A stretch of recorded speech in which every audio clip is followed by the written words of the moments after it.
Debate. Debate. Discusión. Discusión. Análisis y perspectivas desde voces diversas y críticas. Esto es Voces y Política, una producción de Kioscos Socioambientales, Escuela de Ciencias Políticas, Escuela de Estudios Generales y Semanario Universidad.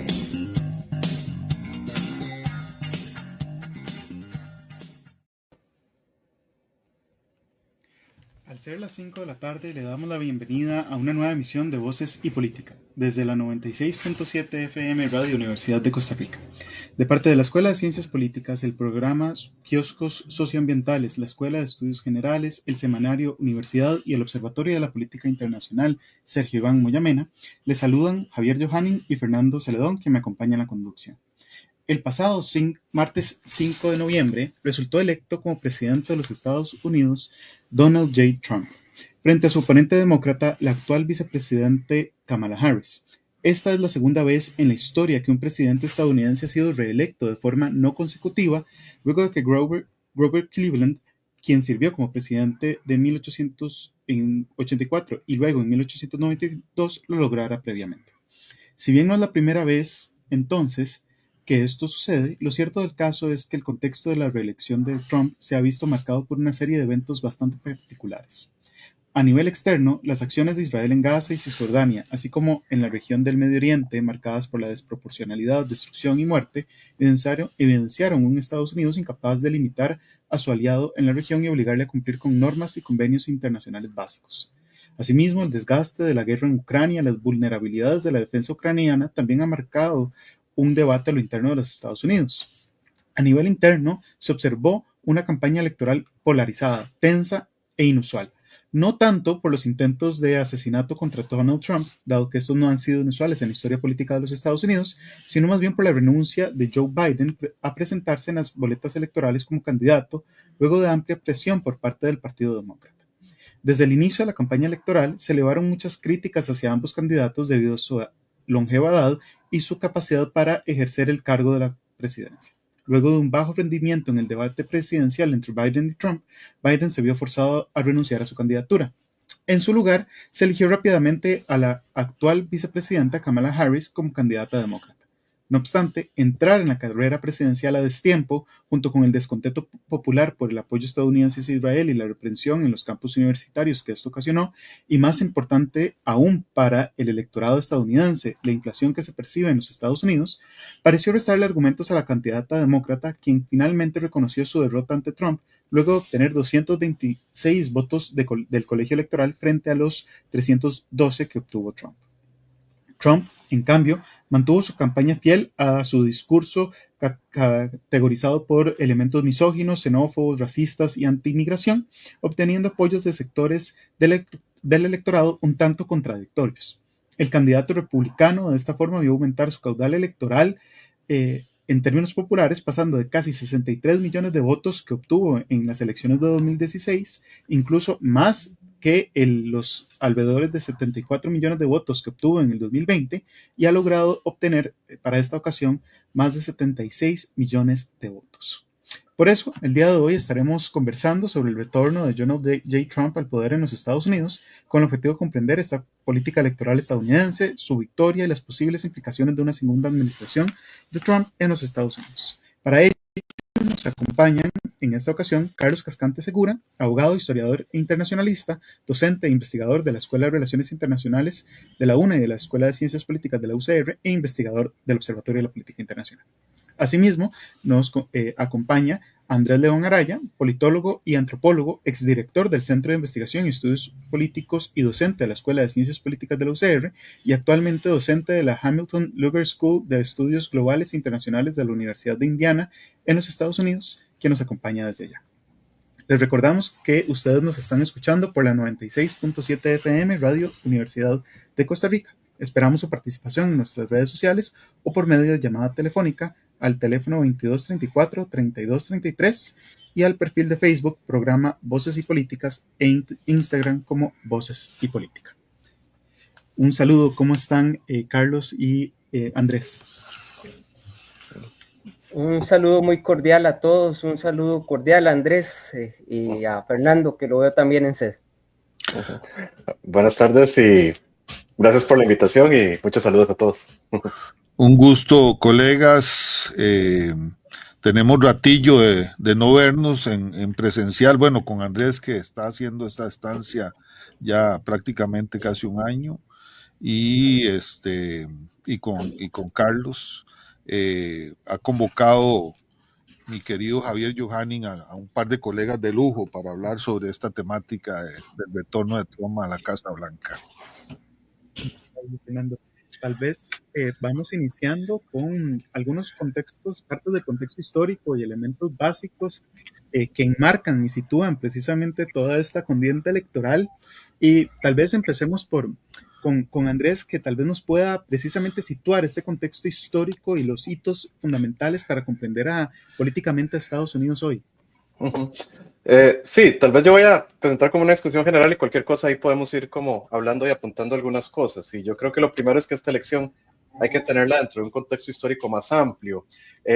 Lo primero, no me voy a meter mucho en esto, pero es que el sistema electoral estadounidense está organizado para que solo existan dos grandes partidos. Y después podríamos hablar como de la estructura del sistema electoral estadounidense, pero en este sentido no existe ningún incentivo para generar nuevos tipos de fuerzas políticas que no sea al interior de los partidos. Entonces, muchos de los debates con respecto a posibles alternativas o no siempre se llevan adentro de los dos partidos mayoritarios. Por lo menos desde los 30, generalmente se entiende que el Partido Demócrata es un poco más progresista, tiene políticas más progresistas, mientras que el Partido Republicano se supone que es más conservador o que representa un conjunto de fuerzas más conservadoras. Sin embargo, a partir de la década de los 80, que siempre la entendemos en América Latina como esa década de la deuda y de la crisis económica, también se dan un conjunto de cambios muy importantes adentro de Estados Unidos. Y el primero es que Estados Unidos, en parte de su disputa hacia el final de la Guerra Fría con la Unión Soviética, pasa de ser el exportador global o un exportador de productos globales a convertirse en un mercado para mercancías globales de diferentes partes.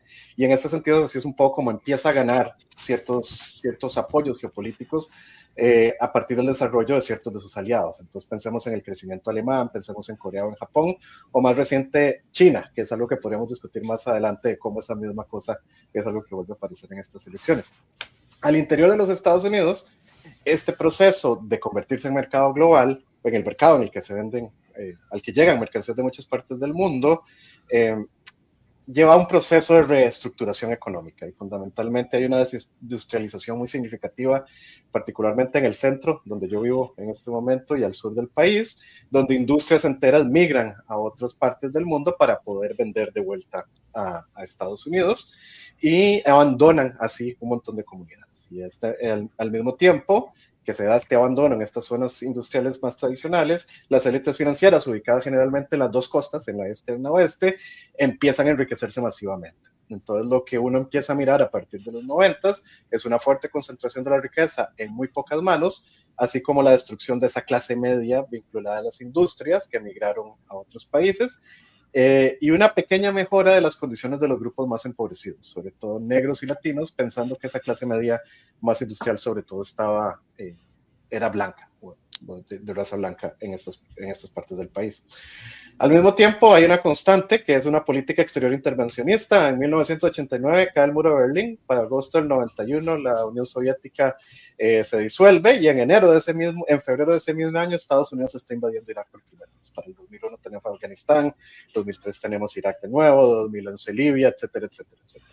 Entonces, estos elementos no van a cambiar quien esté en la Casa Blanca desde los 90 en adelante, es decir, una política, por un lado, de liberalización económica, una lógica monetarista de práctica en política económica, sobre todo en términos de control de la inflación y una política de expansión de la deuda, y también una política exterior intervencionista. Entonces, en el único espacio en el que uno puede ver alguna contradicción entre los dos grandes partidos, el demócrata y el republicano, tiene que ver con ciertas políticas de inclusión a minorías históricas y para grupos específicos, que es algo que está más cercano a los partidos demócratas, y por el otro lado ciertas ideas de austeridad política por parte de los republicanos. Pero si ustedes lo ven en términos generales, de Reagan, pasando por los Bush, llegando a Clinton y después Obama, son fundamentalmente cortados con el mismo molde. Para un país que está construido alrededor de contradicciones bastante absolutas, alrededor de raza, clase y otras cosas, se termina convirtiendo toda esta línea política como en un tipo de centro dominante. que sea conservador o progresista, siempre es un tipo de política o de político moderado. Esto evidentemente va a generar tensiones que no se pueden resolver con la creación de nuevas fuerzas políticas, porque como decía, no existen las posibilidades de nuevos partidos políticos, sino que más bien van a pasar al interior de los partidos. Y hay dos ejemplos ahí como muy rápidos que podemos mencionar de este tipo de disputas. La primera va a ser por las dos campañas de Pat Buchanan, que es un paleoconservador, que si quieren podemos hablar un poco más de qué significa eso, que desde una posición más extrema de la derecha le va a disputar la candidatura republicana en las elecciones del 92 y del 96, y que en muchos casos representa un antecedente bastante cercano a muchas de las fuerzas que apoyan a Trump. Y por el otro lado, la campaña de Bernie Sanders, desde una posición más progresista de izquierda dentro del Partido Demócrata, que pierde la nominación, o sea, que pierde la posibilidad de convertirse en el candidato por pocos puntos, tanto en las elecciones del 2016 como en las del 2020. En ambos casos, las élites que controlan a estos partidos bloquean estas nominaciones por ser lejanas a ese mítico centro moderado que se viene generando, si se quiere, desde los 90. Y es más o menos en este contexto que empezamos a ver, o podemos empezar a entender el ascenso de Trump en el 2016. Hay dos partidos. Tal vez ahí creo que ahí hay tocas algunos puntos muy, muy importantes, ¿verdad? Todos estos cambios históricos que van precisamente transformando a lo interno de Estados Unidos, ¿verdad? Y creo que es importante, bueno, esta parte de economía política que mencionas y cómo esto afecta al electorado, cómo esto genera cambios en las preferencias del electorado, como por ejemplo, bueno, el óxido, como se llama, el cinturón de óxido en Estados Unidos, donde precisamente este proceso de deslocalización empresarial hacia afuera del territorio estadounidense genera precisamente el abandono de estas industrias de siderurgia y automóviles en estas locaciones, y que esto genera un descontento. Y esto también lo podemos ir viendo en cómo incluso se ha llamado que hubo un shift o un cambio, por así decirlo, una tendencia, y que precisamente se vio en estas últimas elecciones con el apoyo tan fuerte del electorado popular hacia Donald Trump. Y creo que esto también, como mencionabas, que es importante, es ahora que mencionabas a Pat Buchanan, me generó como una risa interna, porque bueno, Trump estuvo también incluso muy vinculado con Buchanan en los 90s para luego desenmarcarse de él y llamarlo hasta un fascista y un nazi, ¿verdad? Y bueno, ahora no desmiente el apoyo y se sabe que a círculos internos pues se regocija del apoyo que tiene. Y de ahí también entonces preguntarles cómo es que todos estos cambios, ¿verdad? Que yo creo que ya ibas a entrar ahí, Andrés, disculpa que te interrumpí un poco, pero tal vez ahí para los dos, ¿cómo es que precisamente todos estos cambios que nos has venido contando permiten el surgimiento de una figura tan polémica como Trump, y cómo es que precisamente Trump logra articular este descontento a este status quo que prácticamente, por ponerlo en términos populares, entre el Partido Demócrata y el Partido Republicano es lo mismo que tomatos y tomeiros, ¿verdad? Es como, ¿verdad?, una diferencia no tan clara. No sé si puedo agregar algo a lo que señaló Andrés. Yo diría que además de los elementos que señala Andrés, hay tres elementos que se van dando en los Estados Unidos desde la década de los 70, que a mí me parecen muy relevantes, que van creando una sociedad altamente dividida. El primero es la deslegitimación del sistema político desde el impeachment de Richard Nixon a mediados de la década, que causa un desgano y una impopularidad de la autoridad pública en los Estados Unidos muy marcada, que se va explotando a lo largo de estos 40 años. Yo creo que Andrés ha dado en el clavo. No puede entenderse la elección de Donald Trump si no se analiza más históricamente esto. El segundo elemento que me parece relevante en estas fisuras de la sociedad estadounidense es precisamente la instauración de un sistema neoliberal o de reforma modernizante, entre comillas, económica a partir de los 80, que crea una enorme desigualdad dentro de los Estados Unidos, que hace que las reformas de los 60 queden no solo atrás, sino que se pongan en cuestión y haya un retroceso en las políticas sociales estadounidenses, la idea de un semi-estado del bienestar que no cuaja totalmente, pero que termina de derrumbarse a partir de la década de los 80. Y el tercer elemento que me parece muy relevante es el aumento del enfrentamiento por lo que en los Estados Unidos se denominan guerras culturales, es decir, temas como el aborto, temas como los derechos de minorías, temas de LGTBQ se vuelven temas de mucho debate en los Estados Unidos y creo que ahí se genera una de las grandes dudas de los historiadores y politólogos estadounidenses, que consiste en identificar qué fue lo que pasó, si los partidos se hicieron más extremos o más bien los partidos viendo que la sociedad se hacía más extrema empezaron a pescar en esos lagos de extremismo, es decir, los partidos vieron que para mantenerse a flote tenían que volverse más extremos y fueron generando lo que puede denominarse una sociedad polarizada, pero al mismo tiempo calcificada. Y por calcificada me refiero a la dificultad que existe para pasar de un lado al otro. Esto lo expone muy bien un politólogo, Abramovitz, en un libro que es su tesis, creo que doctoral, donde él señala cómo ese Estados Unidos donde era muy común ese ideario político similar entre los partidos, que se revertía en elecciones más o menos en un estándar donde era muy fácil localizar las coaliciones políticas, empieza a perderse y los partidos empiezan a buscar ser más extremos para seguir manteniendo apoyos políticos. Y eso creo que empieza a verse, y ya con esto termino un poco en la campaña, en la segunda campaña presidencial de Obama, en el 2012, donde ya se empiezan a ver estos elementos. Ya el Partido Republicano para ese momento creo que tiene un discurso bastante xenofóbico, bastante racista, que tampoco es nuevo, provenía de la estrategia al sur de Nixon, se reforzó en la época Reagan y ni qué decir en la época de Bush padre. Se consolida más en el 2016, es decir, esta calcificación y polarización se ve muy claramente en el 2016 y ya para estas últimas dos elecciones, 2020, 2024, sigue estando presente, porque es importante recalcar que si bien el triunfo de Donald Trump es sólido, tampoco es, si lo vemos en números totales de la votación popular, tan enorme como se ha querido ver en términos de diferencias. Pero me parece que ese elemento de polarización y calcificación nos explica mucho el surgimiento de figuras como Trump en los Estados Unidos, sin ser nuevo.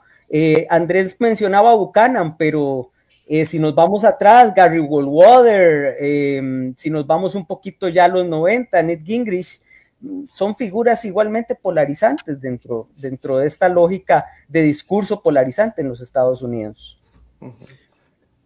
Claro, tenés toda la razón y gracias por estos puntos que mencionas y es completamente cierto la diferencia en términos de voto popular, ¿verdad? Porque sabemos que en Estados Unidos el voto popular no es el que termina precisamente definiendo la elección, pero la diferencia entre el voto popular fue poco mayor a 2 millones de votantes. Es decir, mientras Trump obtuvo poco más de 76 millones de votos, Kamala Harris obtuvo un poco más de 74 millones de votos. Claro, eso no fue al final de cuentas tan grande la diferencia, pero al final no fue lo que terminó marcando en términos del voto electoral. Y en este sentido, entonces, preguntarles cómo es que Trump logra entonces articular todo este descontento, qué sectores logra movilizar y cómo es que la movilización de estos sectores le permite llegar, ya ahora no de forma consecutiva, pero le permite otra vez llegar a la Casa Blanca.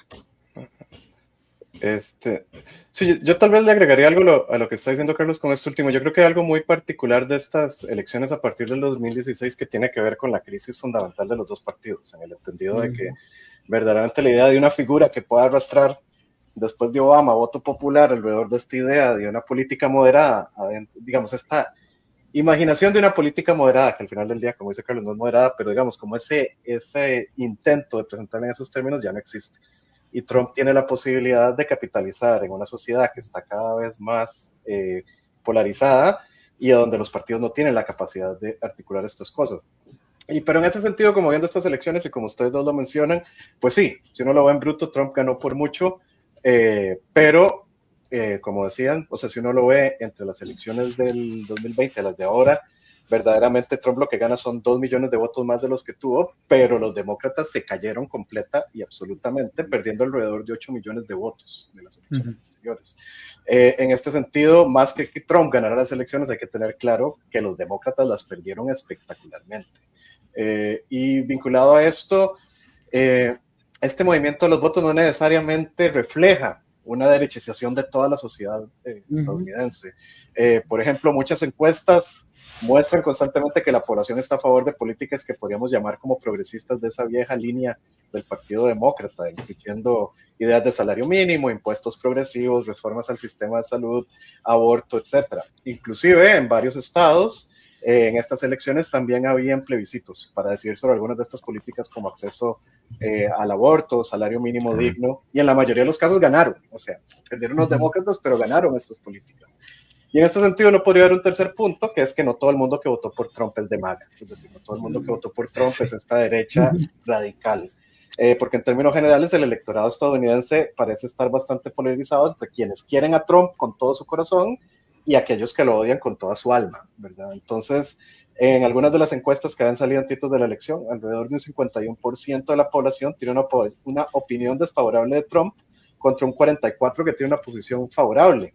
Estos son los números de Xiomara Castro en Honduras y de Gustavo Petro en Colombia, ¿verdad? Esto está muy lejos de los niveles de Bukele en El Salvador o inclusive de Chávez en Costa Rica, como si los quisiéramos poner en esos términos.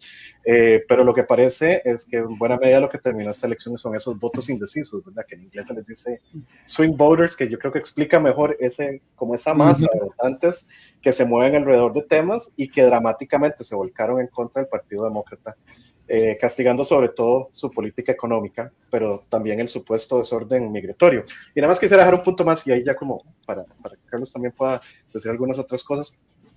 Lo que hay es claramente este descalabro de los apoyos históricos demócratas. Entonces, en algunas de las encuestas de salida que han salido, podemos ver cambios muy significativos. Si en el 2008 un 80% de los votantes negros hombres votaron por los demócratas, según las encuestas de salida, en esta elección fue solo un 56%. Y en el caso de hombres latinos, pasó de un 30% en el 2008 a un menos 12%. Es decir, Trump y el partido republicano tuvo más votos de los hombres latinos que el partido demócrata. Y en general, alrededor de un 40% de todos los votantes latinos votaron por un candidato que puso como bandera la deportación, ¿verdad? Sí. Entonces, también, si históricamente la gente más pobre votaba por los demócratas, en esta elección votaron mayoritariamente por Trump. Y esto es importante por cómo disloca las lógicas de clase con respecto a los apoyos de los partidos. El único grupo demográfico en el que los demócratas aumentaron su caudal fueron las clases profesionales urbanas ricas, que habla un poco de esto que estaba yo mencionando, un poco de la lógica de los partidos. Y bueno, ahí ya lo podríamos ver como las contradicciones que hay entre la política macroeconómica y algunos de los indicadores y lo que la gente decía en las encuestas, pero pues después podemos hablar de eso más adelante. Tal vez antes de darte la palabra, Carlos, me parece que es muy importante lo que está mencionando Andrés en términos de que pues tal vez no es tanto lo que logra movilizar Trump y este sector que le apoya, sino precisamente, como dice, el descalabro de los demócratas y este swing votes que menciona. Y entonces tal vez añadirle ahí a la pregunta de qué es lo que explica el motivo de por qué es que estos sectores hicieron ese cambio electoral. Es interesante esto que señala Andrés. Yo agregaría nada más que hubo una división del voto, una partición del voto que me llama mucho la atención porque no era la norma de lo que venía pasando en los Estados Unidos. Por ejemplo, los demócratas ganan la carrera por el Senado en Wisconsin, ganan la carrera por el Senado en Michigan, digamos que con menos diferencia de los votos que obtiene Harris. Pero es muy sorprendente que los demócratas ganan la carrera por el Senado en Arizona, donde Trump gana por 4 puntos de diferencia, ganan la carrera por el Senado en Las Vegas, donde Trump gana por 3 puntos de diferencia, lo que te demuestra que efectivamente hay unos swing voters, una serie de votantes que se definen al último minuto en decir, bueno, preferimos a Trump y a Kamala, pero en el Senado preferimos a un demócrata, nos gusta este candidato demócrata al Senado.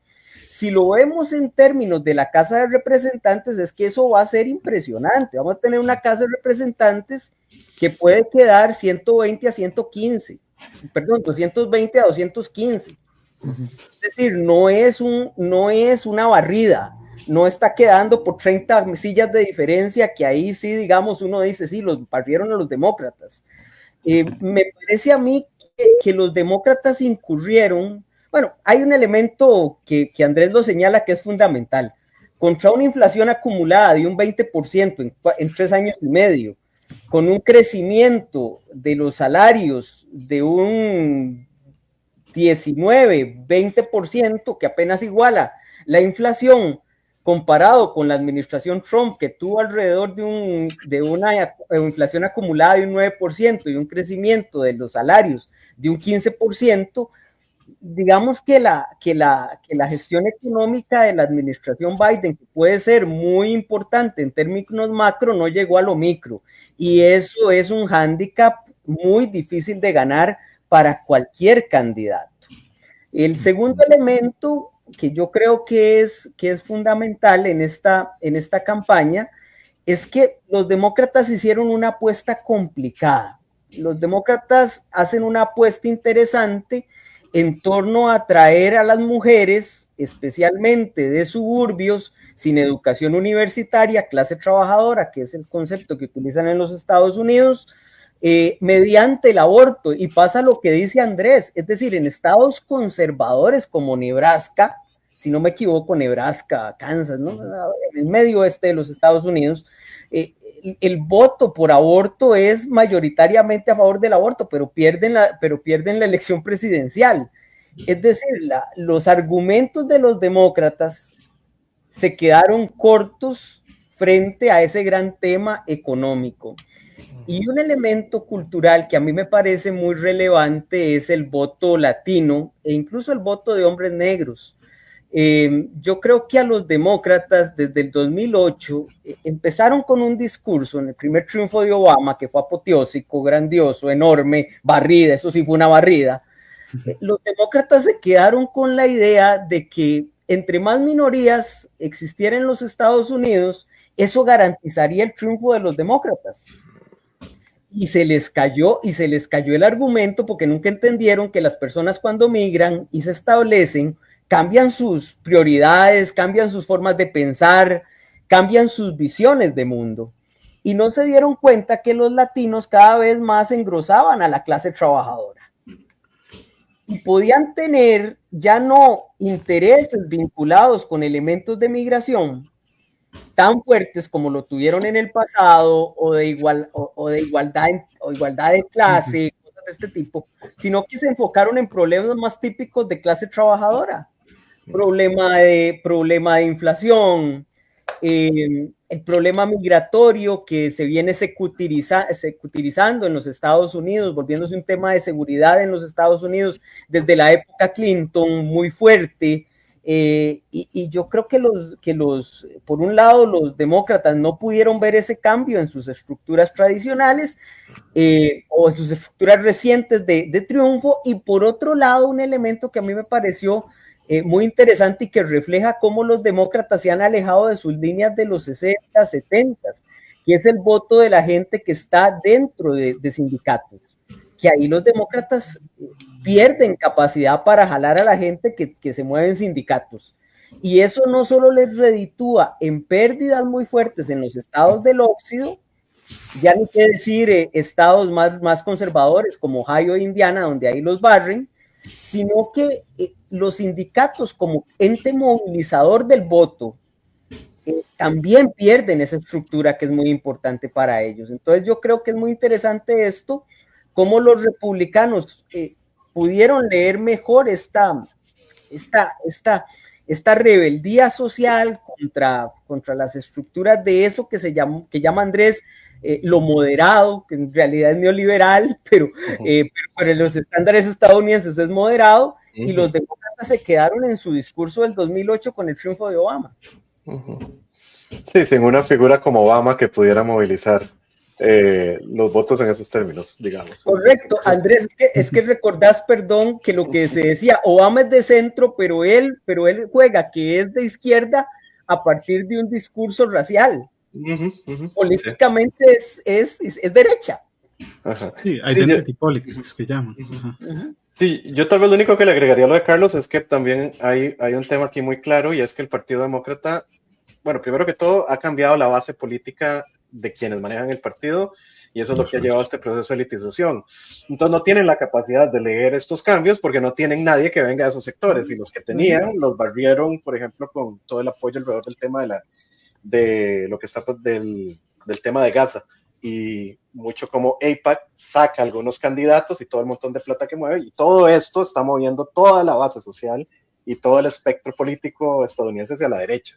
Entonces, cuando yo hablo de los moderados, verdaderamente sería una derecha muy fuerte, pero que para los estándares de acá es algo cercano a un centro moderado. Pero lo segundo que vendría acompañando eso sería nada más cómo agarra patadas a los demócratas a su propia base. Pero no quería meter mucho la cuchara, porque bueno, esa no es mi materia, pero es que quería como dedicarle un par de minutitos más al tema del Partido Demócrata y a la crisis de la cual Andrés habló al inicio de su exposición, porque si nos ponemos a ver, a pesar de las opositores que tiene Trump dentro del Partido Demócrata, yo creo que para nadie es un secreto que Trump le ha dado una conducción, un orden, una línea, una forma, digamos, de hacer política que recoge, como ya dijeron ustedes, la experiencia de candidaturas similares a lo largo de los años. Y a mí me cuesta mucho encontrar eso en el Partido Demócrata, que es un poco lo que está diciendo ahora Andrés, digamos, de que hay como una especie de elitización.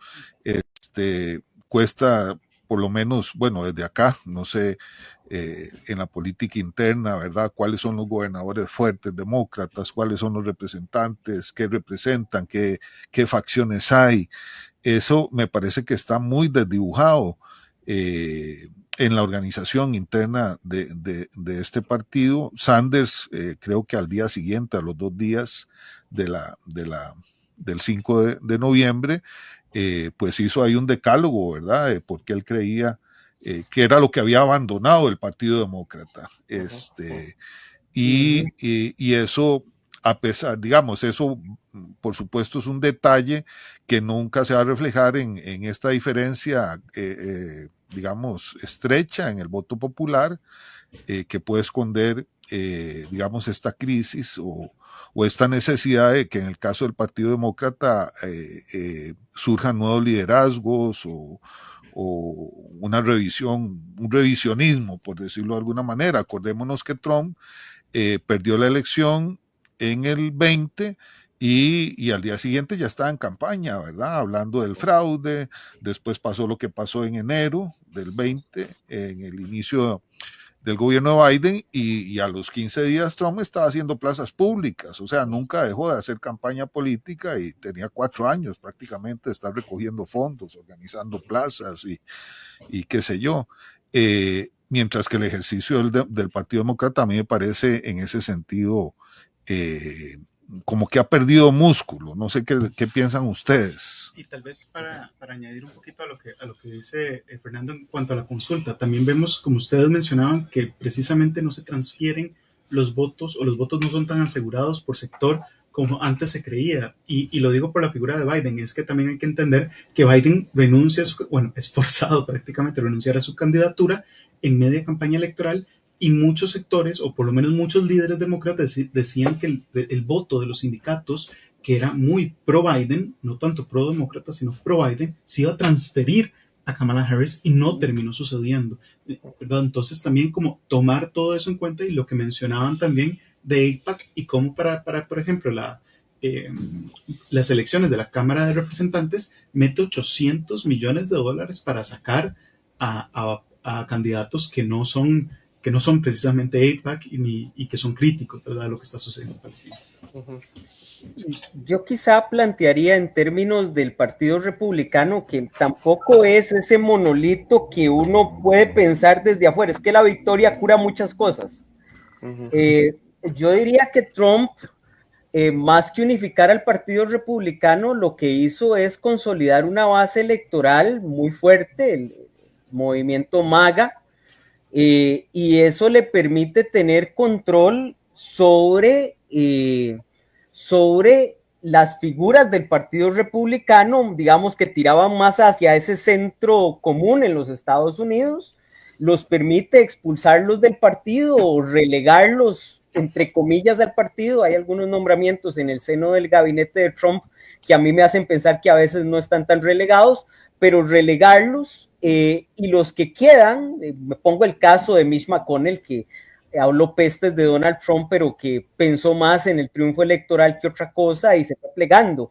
Es decir, los que quedaban rebeldes se dieron cuenta que electoralmente y para un interés muy egoísta electoral, Donald Trump funcionaba, más una unidad en términos de proyecto, porque si ya nos ponemos a ver elementos puntuales de las propuestas políticas, hay un montón de discusiones internas dentro del Partido Republicano, empezando por ejemplo con la política exterior hacia China. Hay por lo menos 3 vertientes. En el caso del Partido Demócrata, yo diría lo siguiente: el Partido Demócrata siempre ha sido un partido atomizado, con grandes varones del partido, con una estructura territorial atomizada también, con bastiones electorales muy fuertes. Y eso juega siempre en contra del Partido Demócrata. Es decir, el juego del Partido Demócrata siempre es encontrar un elemento de unificación, que en los últimos años ha sido Donald Trump, el elemento de unificación del Partido Demócrata, y que ahora entra en un proceso muy, muy divisivo internamente, porque se ve muy claramente la división entre una ala más a la izquierda de Bernie Sanders, de Ocasio-Cortez, que tiene muchas variantes también. El ala izquierda del Partido Demócrata tiene muchas variantes. Bueno, que se fragmentó, ¿verdad? Sí, no nos dejemos engañar por el bipartidismo en los Estados Unidos, porque en realidad, si uno ve a lo interno de los partidos, hay pleitos regionales, pleitos ideológicos. Y digamos el ala más al centro, yo la llamaría más a la derecha del partido, donde hay un enfrentamiento, y por otra parte, junto con ese enfrentamiento que podemos llamar temático, ideológico, de agenda, hay toda una pelea por quién va a ser el candidato en el 2028, y ahí hay, bueno, Andrés, que está en los Estados Unidos, yo calculo que 10 candidatos, pero si uno ve las noticias todos los días en Estados Unidos, podrían sumar al menos 15.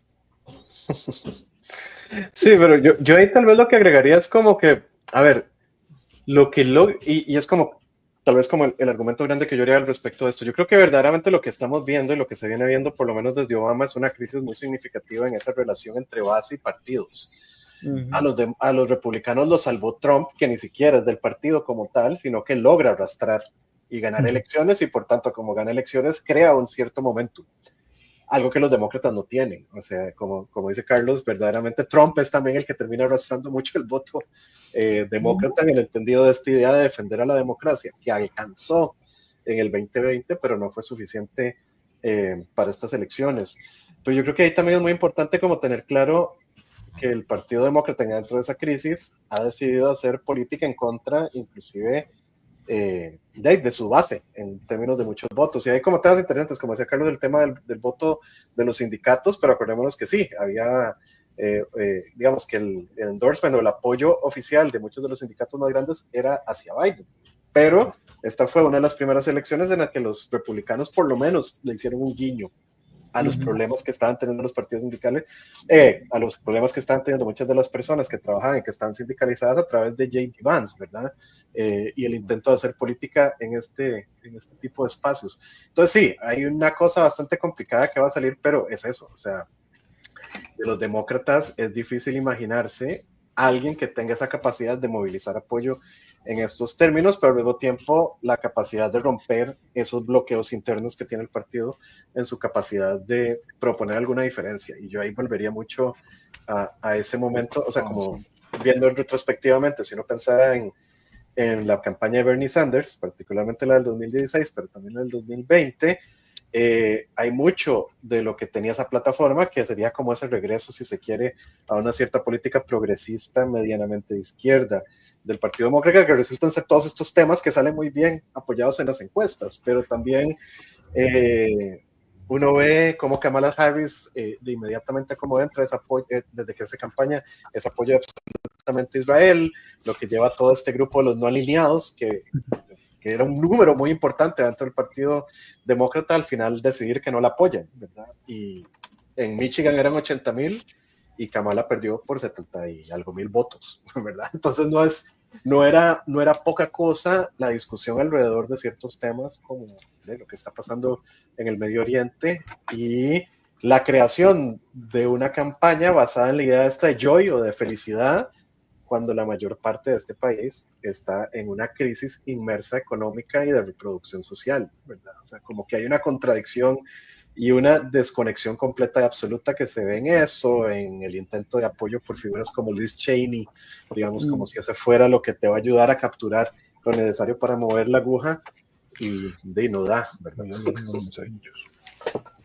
Vamos antes de seguir, digamos, nos quedan aproximadamente 10 minutos y todavía hay algunas preguntas importantes que tiene que formular Javier.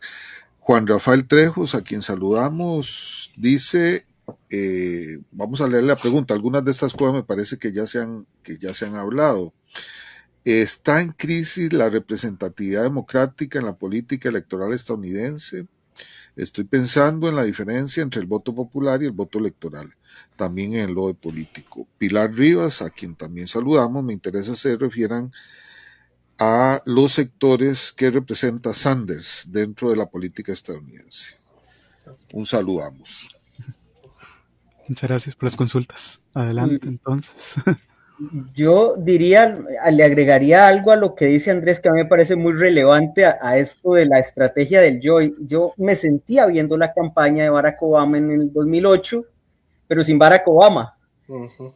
Y es que realmente creo que los demócratas cometen un enorme error, típico de las disputas internas de los demócratas. Cuando uno lee la historia del Partido Demócrata se da cuenta que la defenestración de Biden es algo poco común al momento de que se produjo, pero no tanto en lo que se produce dentro del Partido Demócrata tradicionalmente. Y es que los asesores de Biden, los asesores de la campaña, finalmente de la campaña de Kamala Harris, son los asesores de la campaña de Biden de los asesores de la campaña de Obama que habían sido desplazados por Biden. Y que precisamente son los que más complotan contra Biden y los que terminan sustituyendo a quien lideraba la campaña con Biden. Y le hacen a Kamala una campaña a la medida de Obama, pero esa campaña no toma en cuenta que hemos pasado una crisis económica muy severa después de la pandemia. Y si a mí me preguntan qué tienen en común la campaña del 2016 y 2020, yo concluyo que la pandemia fue fundamental para ambas campañas, para el 2020-2024, porque la pandemia es la que saca a Donald Trump, los efectos económicos de la pandemia y el mal manejo de la pandemia sacan a Donald Trump en el 2020, pero sacan a los demócratas en el 2024. Es decir, los efectos socioeconómicos de la pandemia han sido muy fuertes en ambas campañas. Economy stupid, es como dirían y han dicho algunos analistas. Los asesores de Clinton dirían eso.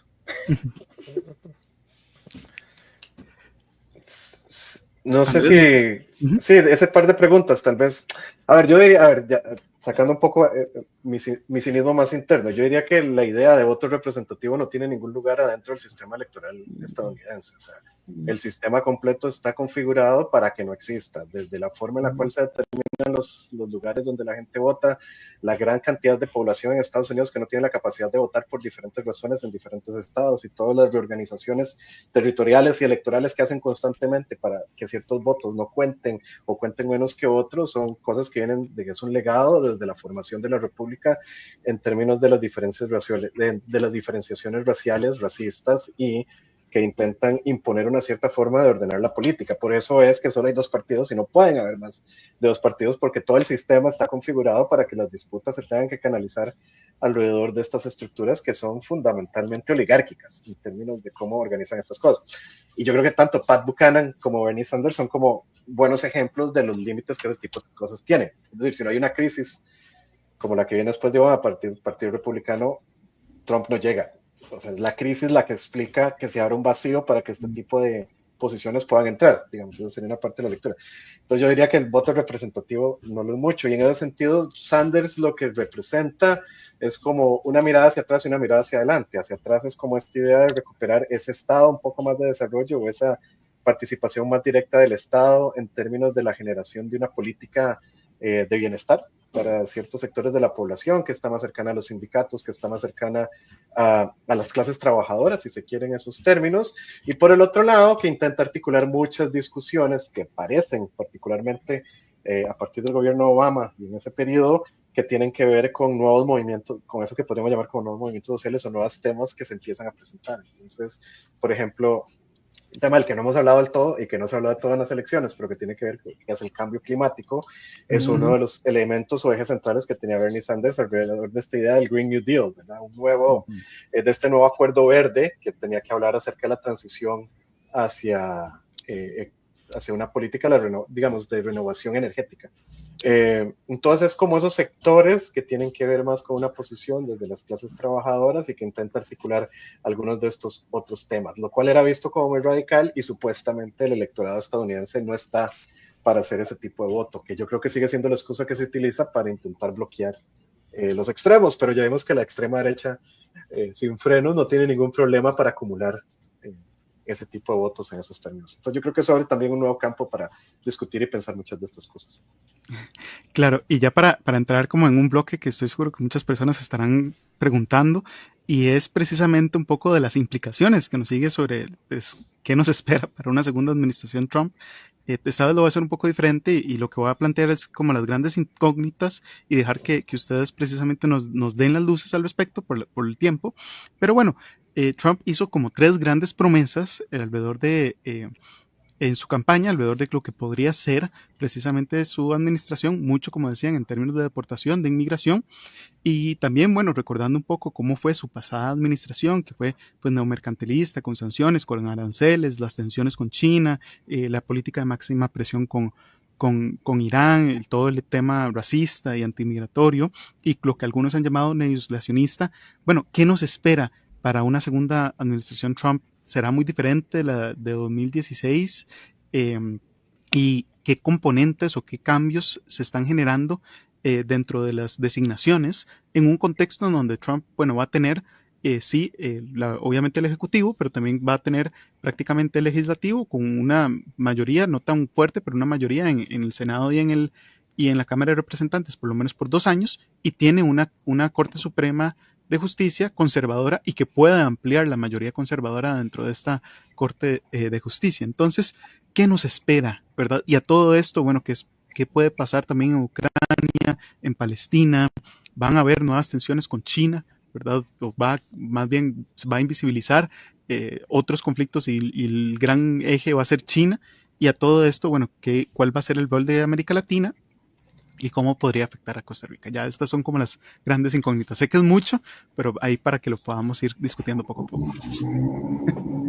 Nos vas a dar 4 horas más de programa, porque has dado una agenda enorme. Yo me centraría en 2 temas que creo que van a ser los más perjudiciales.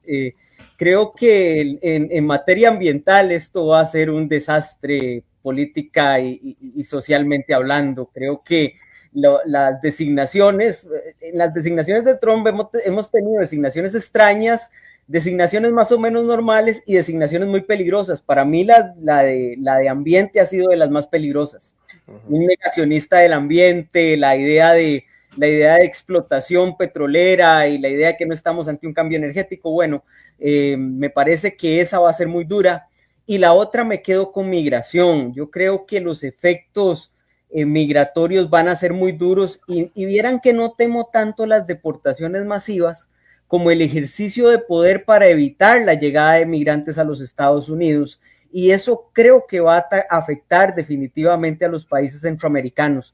El volvernos barreras frente a la migración que va a los Estados Unidos nos va a poner en muchos aprietos, en muchos problemas y en mucha violación de derechos humanos a lo largo del camino de los migrantes.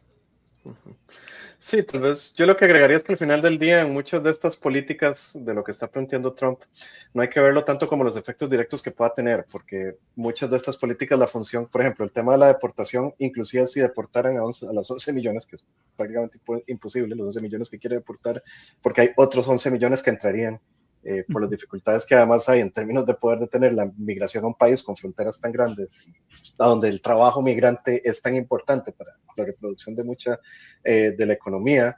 El punto es los poderes que esto le pueden dar a Trump y el tipo de atmósfera de miedo que generan, que es lo mismo con el tema del aborto y su posible prohibición.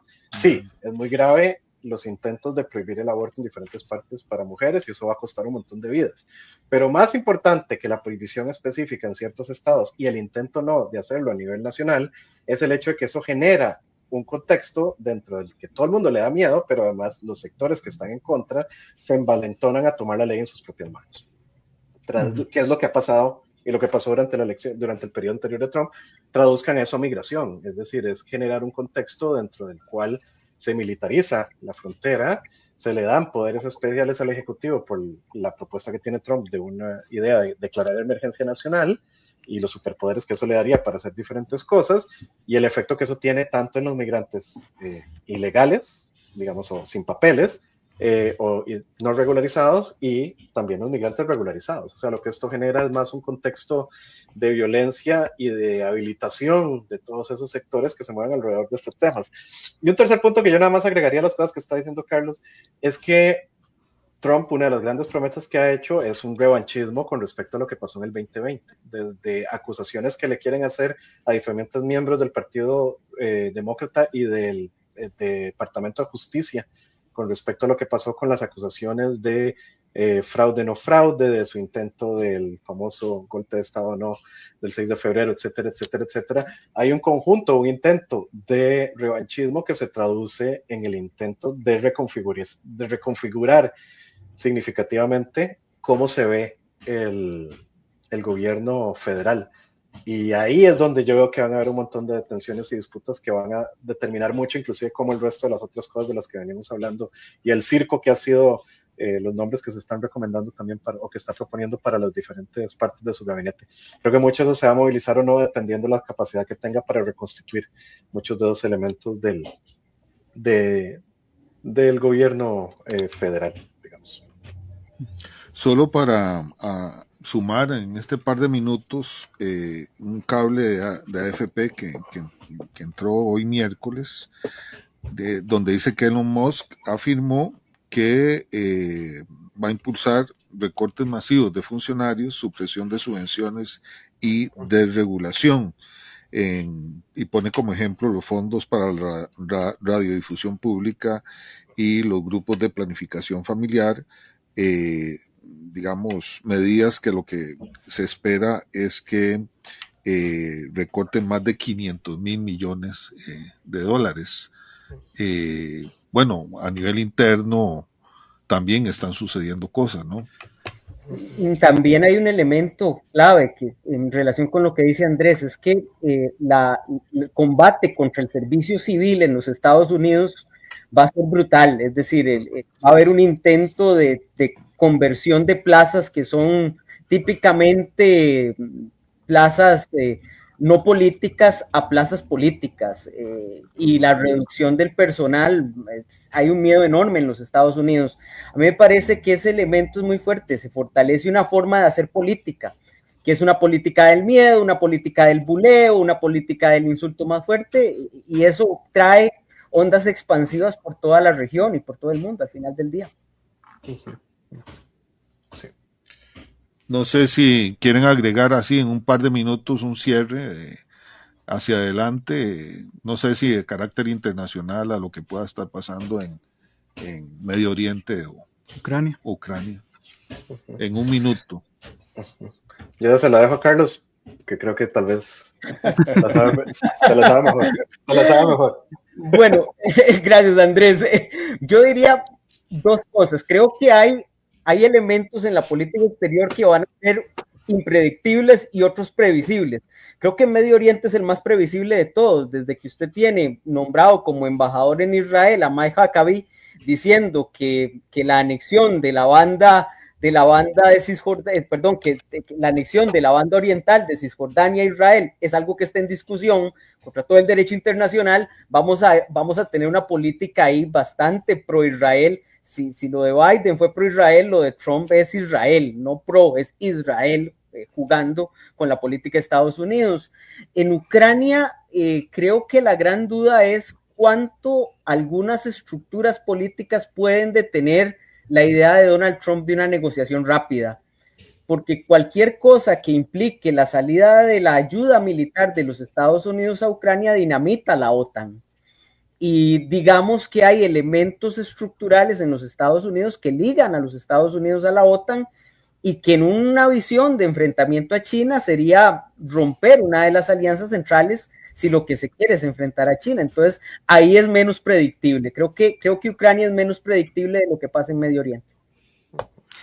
No, muchísimas gracias a Carlos, a Andrés por todo el análisis y todo el esclarecedor que fue, precisamente por ponerlos en contexto y entender aún más todas las implicaciones de Donald J. Trump llegando otra vez a la Casa Blanca. Muchas gracias a Fernando por acompañarnos también en el programa.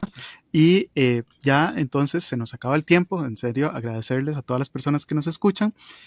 Y ya para cerrar, pues porque creemos en la autonomía universitaria, defendemos la educación superior y pública y luchamos por una acción social comunitaria desde la U pública, nos despedimos y agradecemos su sintonía y nos estamos encontrando en una nueva edición de Voces y Política dentro de una semana. Muchas gracias y muy buenas tardes. Debate. Debate. Discusión.